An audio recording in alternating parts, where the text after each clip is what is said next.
So, hello guys, what's up? It's me again, Alicia nyo, at nagbabalik ulit para sa ating panibagong video. So, ngayon nga po mga minamahal, humingi ng dispensa, humingi ng pasensya, humingi ng pagpapatawad, humingi ng sorry.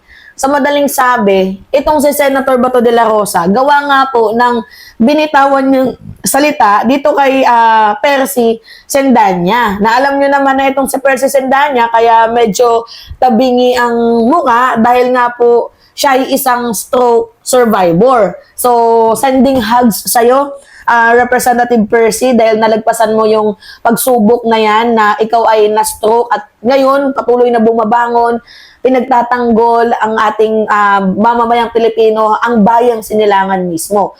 Now, mga minamahal, natatandaan nyo, di ba? Yung komento ni Bato de la Rosa. Ano yung sabi ni Bato de la Rosa? Yang mukha mo, sinapak nang di natin alam kaya ngiwi. Yan o. Yan yung comment ni Bato, di ba? Nung isang araw. O, lumapit ka nga dito kasi sasapakin kita sa kabilang mukha mo para balanse. Which is, makikita nyo naman yung mukha ni, ni Percy, mga minamahal. Medyo tabingi nga. Gawa nga ng, siya po ay isang stroke survivor. So ngayon, ang sabi niya ni Percy kay Bato de la Rosa, after niyang magbitaw ng salita, na gusto niyang sapakin yung mukha ni Percy, ang sabi ni Percy, tabingi ang mukha ko dahil baklang ngiwi na ito ay stroke survivor. Yakap na mahigpit sa mga kapwa ko stroke survivor. So, sending hugs sa'yo, Percy. Alam ko napakahirap ng maging, ng makaranas ng sakit na stroke na yan. Dahil even my father, nagkaroon din ng stroke. Pero afterwards, patuloy pa din siyang gumagrind sa buhay. Pero ngayon, yung papa ko nandoon na sa langit. Kinuha na siya ni God. Naiyak tuloy ako.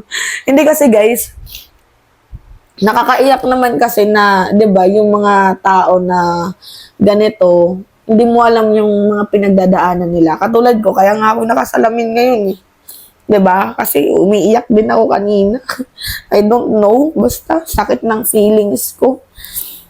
So ngayon, pasensya na guys ah. Ewan ko ba, naiiyak ako kasi 'di ba, lahat naman tayo may mga pinagdadaanan problema, pero syempre kailangan sa trabaho hindi natin dalhin 'yan. Iyak tuloy ako. Anyway, na-miss ko lang yung papa ko doon sa langit. So, kaya dapat maging kayo ha, maging gentle kayo sa mga salitang binibitawan ninyo. Kasi hindi nyo alam, yung tao na yan, maybe may mga pinagdadaanan. So, lagi kayong magiging gentle ha, kayo mga minamahal. Nasabi ko sa inyo, lagi niyong pag-iisipan ng 100 times yung mga sinasabi ninyo bago kayo magbitaw ng salita. So anyway, going back sa ating topic.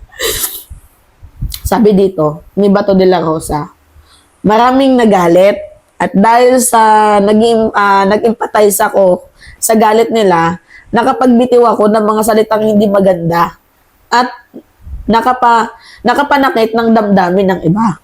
I apologize for what I said and did, particularly in failing to see the bigger picture.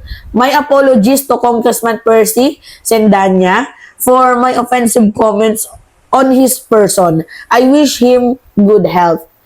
Yung mga salitang yan, mga minamahal, hindi mo na pwedeng bawiin yan kasi damage is done, di ba? Na-relate ko tuloy yung life ko dito sa sa content natin ngayon. Kasi mga minamahal, kapag nagbitaw ka ng salita, hindi mo na pwedeng bawiin yan eh. Kasi narinig nakita niya na, ginawa mo na. So yung pain, syempre nandoon pa din yun. Kahit mag-apologize ka, yung pain, nandoon pa din yun. Kasi ginawa mo na nga, di ba? So, yung punto dito naman kay Senator Bato de la Rosa, siguro I think kaya nag-apologize itong si Senator Bato de la Rosa kasi, re-electionist siya. And bigger picture nga naman talaga na matatak sa taong bayan na yung may mga sakit or PWD. Kasi yung ganitong mukha ni Percy, makukonclude natin na may sakit siya. So, ma-identified siya, huwag naman sana, di ba, sa PWD. Kasi ganyan nga, may yung mukha niya. Pero dapat sana huwag kayong maging mean sa mga komento ninyo. Ano yon? talk first, tapos think later, 'di ba? After mong ipahiya sa sambayan ng Pilipino, itong si Percy, bigla-bigla kang magsosorry, 'di ba? Now I think alam mo na yung salitang bigger picture. Nag-backfire kasi sa iyo eh. Kung hindi nag-backfire sa iyo, 'di ba? Yung mga sinabi mo, I think hindi ka mag-apologize. Kasi syempre, napakadaming PWD, napakadaming stroke person, di ba? Madaming nakakaranas ng sakit. So, makiri yung ginagawa mo sa mga tao na nakakaranas ng ganon. And dapat sana marunong kang rumespeto, Senator Bato de la Rosa. Di ba, as a leader, ganyan ba, ma'am, yung bibitawan mong salita, napaka-offensive na mga binibitawan mong salita. Tama ba yan? Ha? Hindi.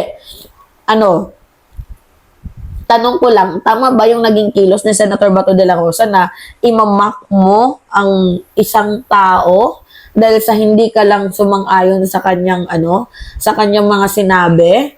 'Di ba pwede naman sana na magkaroon kayo ng diskusyon sa maayos na pamamaraan, yung healthy debate sana, 'di ba? Pero yung dadaan sa mang-iinsulto, offensive na words, guys, grabe. Ang pangit no, yung offensive na words, insulto, tama ba 'yon?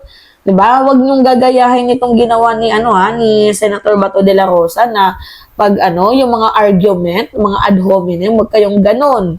Kasi hindi nyo alam yung taong pinagsasabihan nyo niya na may pinagdadaanan.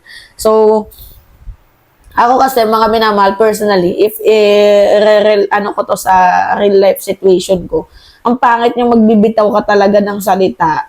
Tapos, hindi mo na kayang ibalik yung salitang mo, mag-sorry ka man, pero nakapagdulot ka na ng pain, di ba?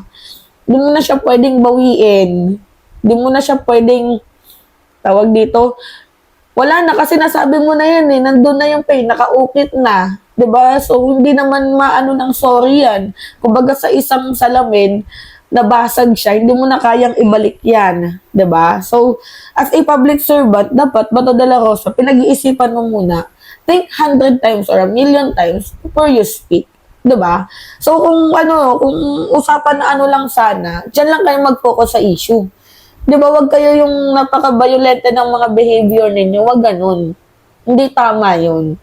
So, naawa ko dito kay Percy, na hinuhold lang naman yung transparency and accountability. And then, suddenly, itong si Bato de la Rosa appear, lalaitin. Body shamer nga eh.